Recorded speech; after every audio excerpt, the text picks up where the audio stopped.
I would no way answer a question in a lecture. I just don't. It's like you're being treated like an adult, you know. There's no kind of I'm better than you because I'm a lecturer kind of thing. It's no more, you know, asking to go to the toilet. You do what you want and you learn what you want to learn. Hey guys, it's Layla here, and today is my part 2 of my kind of university series that I had put up like a week ago. Good luck to everyone that's starting uni this year. Yeah, I hope you have an amazing time, and this video is going to be about more about the uni life, sort of like the work based stuff. I'm going to talk about what course I did and organisation tips. I'm going to go over organisation tips. I'm going to go over like jump from A-level to uni if you did A-levels.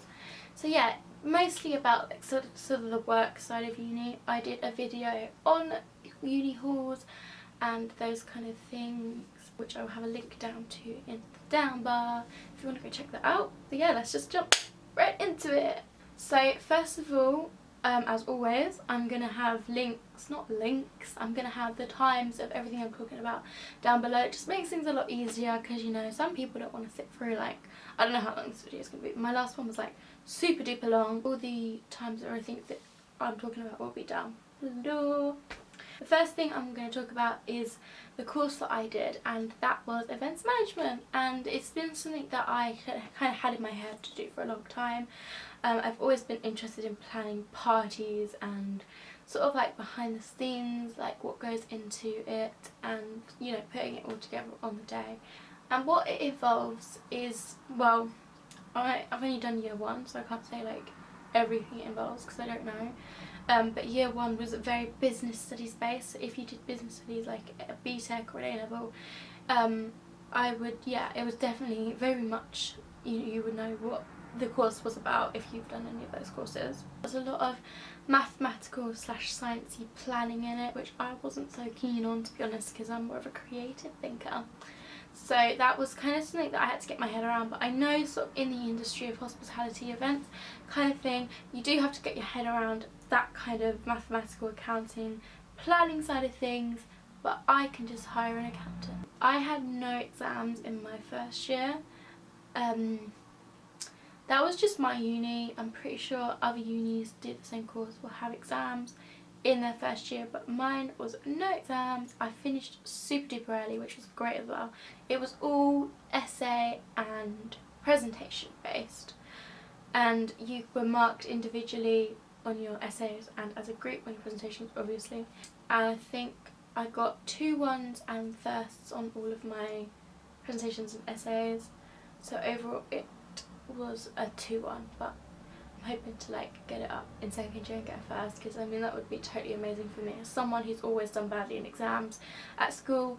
And yeah, in GCSEs and A-levels it would just be really nice for me to actually say, you know, fuck you to the world, I can actually do something. The course was very much essay and presentation based, and I have a feeling that that will continue for the second year and third year. I know I do have an exam next year though, but I think it's mostly like presentation and essay based, which is I prefer because I hate exams, and I know a lot of people are like that, especially if you're creative.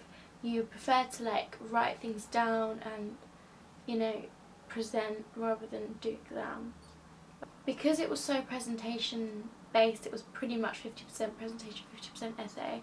You have to really rely on the people you're in a group with, and I was lucky to find a group of friends who we all just worked really well together, and we just clicked and we did the work and we got the grades. And that's really, really important if you're doing a lot of presentation work, I think. So the next bit I'm going to talk about is sort of like what you can expect from uni life, as in like uni work life. So, I mean, most of you will probably know this already, but you don't have lessons, you have lectures and seminars. In my uni we had lecture first, which was 2 hours, so that's a really long time. I know most unis don't have 2-hour lectures. I don't know why we did, but some of them were absolutely horrific. Like, you cannot concentrate over 2 hours. I can't even concentrate over 1 hour. So 2 hours was pretty hard for me. And then yeah, we had 1 hour seminars. The style is completely different. The lectures were taught in big halls, so like big lecture theatres, and they would present on a screen with slides. It's very different to being in a classroom.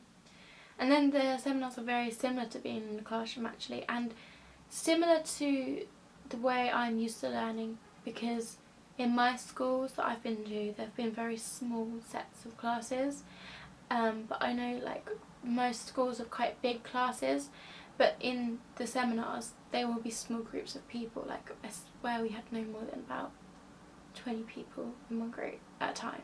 So yeah, it was really good. I prefer it because you get individual attention, and I felt a lot more comfortable in a small group. Like, that's just me, but I just genuinely feel a lot more comfortable to ask if I'm confused, or to put my hand up and answer a question. Like, I would no way answer a question in a lecture. I just don't, like, because it's so big, and I don't know, it just makes me feel a bit uncomfortable. I've never been good in big groups of people, so you're in a lot less than you would be in school. I was in 4 days a week, which is a lot, and I think I'm going to be in 4 days a week next year as well. The times you're in are a lot shorter, so I'd never be in for the whole day. I'd either be in the morning or in the afternoon, mostly in the morning. But that was really good because obviously, you know, school days are a bit long, like I need time to sleep. Something else you probably know, but you call the teachers by their first names, so no sir or Mr. this or Mr. that. You call them by their first names, and actually it's something I had to get used to, because I know in college and stuff, you do call the teachers by their first names, but in schools you don't. So I've always called my teachers like by their surnames, so it was kind of something that I had to get used to, I think. But it's cool. It's like you're being treated like an adult, you know. There's no kind of I'm better than you because I'm a lecturer kind of thing. It's not like that. They kind of try to be at the same level as you, which I really like. So that's kind of leads me into my next thing about how it's like an adult environment. You really are treated like an adult. Like, it's no more, you know, asking to go to the toilet. You do what you want and you learn what you want to learn. You know, they're not going to be pushing you like they were pushing you in school. At the end of the day, their job is to teach you, not to push you. There's people of all different ages as well, so I think that kind of is why, because you'll get people like 30, 40 years old that are in the same class as you, which also something was kind of weird, because I've never had that. In fact, I think if you went to a college, the jump is a lot less, not scary, but it's a lot less different than going to a school. I think a school is like completely the opposite world of uni, whereas college, I think there's similarities and stuff. So there's this whole thing of first year doesn't count, and for certain courses it does actually count, so you really need to check and find out.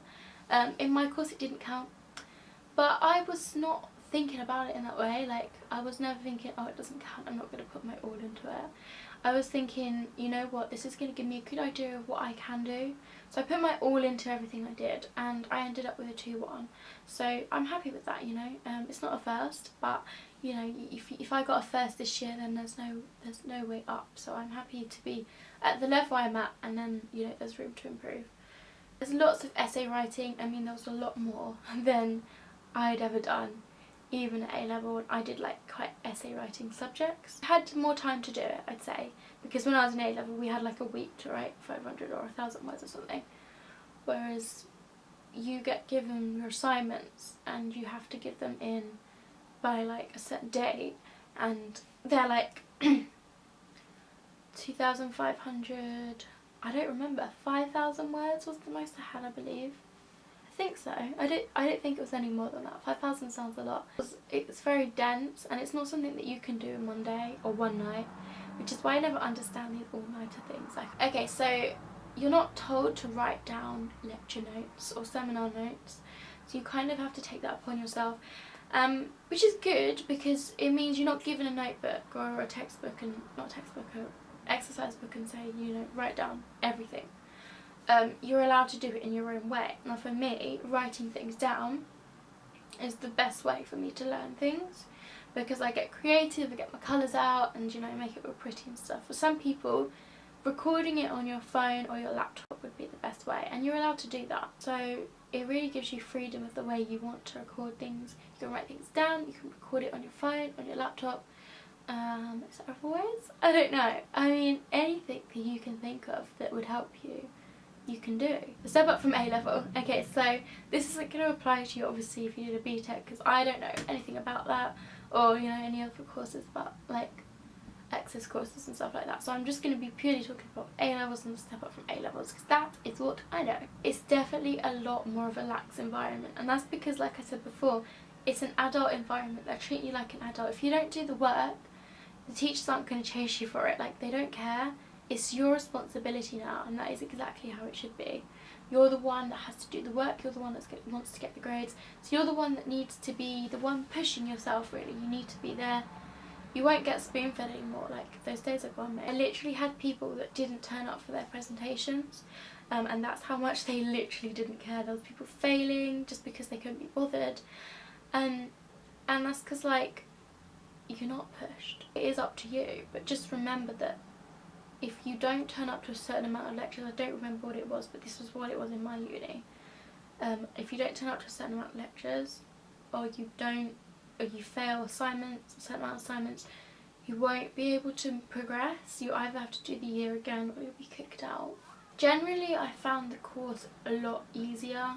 Not the courses, I didn't do the course for A-level or GCSE because it wasn't a choice. Generally, the workload was a lot easier because you're only studying one topic, and I found the actual content of the work very easy because I'd done business studies and my course was very business related, so I understood everything. It wasn't a problem. I didn't find it difficult. I didn't particularly find it difficult. Obviously there were sections where I struggled a bit, but overall I didn't particularly find the course difficult. And I would definitely say, everyone says it but I'm just going to reiterate it, that GCSE to A-level is a lot harder than A-level to uni. A lot harder. And I don't know what it's like in second year, so I'll have to come back and tell you next year. But hopefully it won't get a lot harder. I have got some organisation tips for you. Now, I wasn't the most organised at uni, not by far. There were times when I was organised and there were times when I wasn't. But one thing I did do is I always got the work in on time, sometimes even early. And you have to be some kind of organised to do that, I think. My tips. I think one massive tip is the people you hang around with. Like, if you're hanging around with people that just don't care, then you're just not going to care either, and they're going to be like, oh come on, let's go out and stuff, and you're going to be like, oh I've got work to do. They're not going to care. They just want you. They're not going to encourage you to do the work. It's really important who you're hanging out with and who's going to encourage you. So the friends I made were so supportive. We were all on the same level, you know. We worked together, we helped each other, and it was the best, like, support group I could have asked for. Honestly, it was just great, and I was really grateful for that. Like, to be honest, it could have easily fallen into the wrong group of people and just not done my work, but I made the right choice. I made the right choice of friends. I'm also very headstrong myself, so to be honest, if someone was telling me that I needed to go out and I hadn't finished an essay, I don't think I would have anyway. So it's about who you know and being headstrong. Stay on top of the reading. We got quite a lot of reading, and to be honest, I'm not practicing what I'm preaching because I didn't stay on top of the reading. For like the first month I probably did, and then it was like I couldn't be bothered, and because we weren't really using it a lot either. Like, although we got given reading, it wasn't sort of necessary. I didn't feel like if I didn't do the reading I would like suffer in class. Some courses will be more like that, so you really have to judge it for yourself. But either way, I would definitely say stay on top of the reading because I'm sure it will help in some. So definitely write down like all the notes from your lectures or record them, whatever way that helps you. It will really help when it comes to revision, and it will make your life a lot more easier. Tip number 3, you're gonna have a shitload of stuff going on in uni. You got to worry about your rent, you got to worry about your washing, you got to worry about your food, you got to worry about your friends, you got to worry about partying, you got to worry about homesickness, everything I covered before. But you have to make sure that your work is a priority. Like, it's the top thing. You got to do it. You got to get it out of the way because mum's not there pushing you to do it. The teachers aren't there pushing you to do it. The only person you can rely on right now is yourself. And that's the best way to stay organised. Is just you get some work, do it, make a start on it, or plan when you're going to do it even. Just make sure you got it down. Make sure it's in your head. Do not forget it. When your exams roll around, I would definitely suggest creating a timetable for revision or essay writing. I did this and it really helped me. But I would say just another thing to that, like if you do stick to it, because it can be quite difficult to stick to, I have to say, because things get in the way, life gets in the way.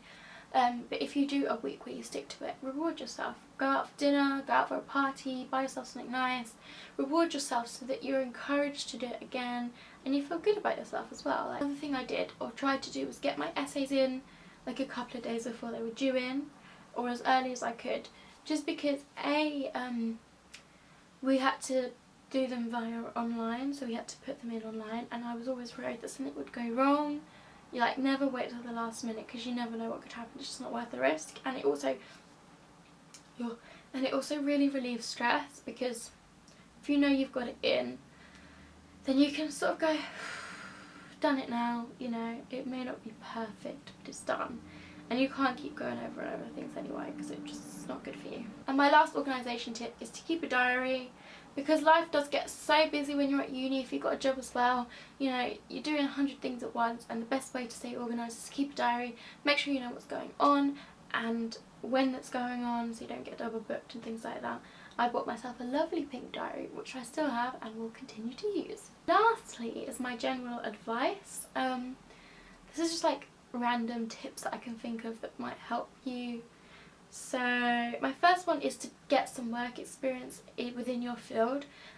Work experience or work, like I worked in a cafe, which is not exactly, you know, in the events industry, but it's in the hospitality industry. I wanted to learn about how to, like, you know, work with people, and it looked good on my CV as well. And I also got another job, like a part-time job, working at events, catering and stuff like that. So that really helped. Like, obviously I got money for it as well, but I also sort of refound what I was doing and added to what I was doing, because you're not going to get told to do work experience. You really have to take it upon yourself to do these things yourself and reap the rewards, because you will get rewards. And uni is the best time to do things like this, because apart from work you're pretty much free. Like, when you get a full-time job you won't have time, so this is the only time that you've got now before you start full-time work to get as much experience in your field as possible. And it's so important to get experience. It's like the same amount of valuable as doing your degree. If you have a degree but no experience, then fuck that, it's no point. You got to get the experience as well as the degree. Stay organised, it relieves stress, it just makes sure everything's done on time, and it just makes you happier all round. Also, stay calm. Lots of problems will arise at uni. If you're doing a presentation, someone doesn't turn up, or, you know, if you run out of money, you run out of food, you fall out with friends, you know, there's always a solution. Always a solution. Stay calm. Things may blow up and get bigger because you're worried about things, you're on your own. And it can be a really worrying time, but there's always a solution. You can talk to anyone. You can talk to the uni counsellors, you can talk to your lecturers. Like, just stay calm. You can sort this out. You can do this. So the next one is to make friends on your course. Now, this is really important if you've got a very presentation-based course, but also important for your own, like, benefit, because you're going to be with these people for 3 or 4 years, and you know, you may not be with your uni halls people for 3 or 4 years. So it's really important, I think, to make friends on your course. I made the best bunch of friends on my course ever, and they will be friends for life. My last tip is, don't forget where you are and why you're there. Okay, you're at uni, yeah, there's parties everywhere, there's this, there's that, it's a great experience, and you're having the time of your life, but don't forget why you came. You want that degree, you want that first or that 2-1, you know, you're paying a lot of money to go to uni nowadays, like a ridiculous amount of money. You may as well get the degree you want out of it. Party as well, of course, like, you can do both, of course you can, but just remember why you're there, make your priorities clear, don't fall back on the work, literally, because no one's there pushing you and telling you to do it anymore. You've really got to do it yourself. This is time for you to grow up, take a step into adulthood, create yourself, and that's just what you got to do. So those were all my tips and tricks and everything that I could think of about uni. If you do have any more questions, then just leave them down below and I'll get back to you. I hope you enjoyed this video, and as always, leave your channels down below and I will leave your channels down below and I'll check them out. Thank you for watching, everyone. I'll see you later. Bye!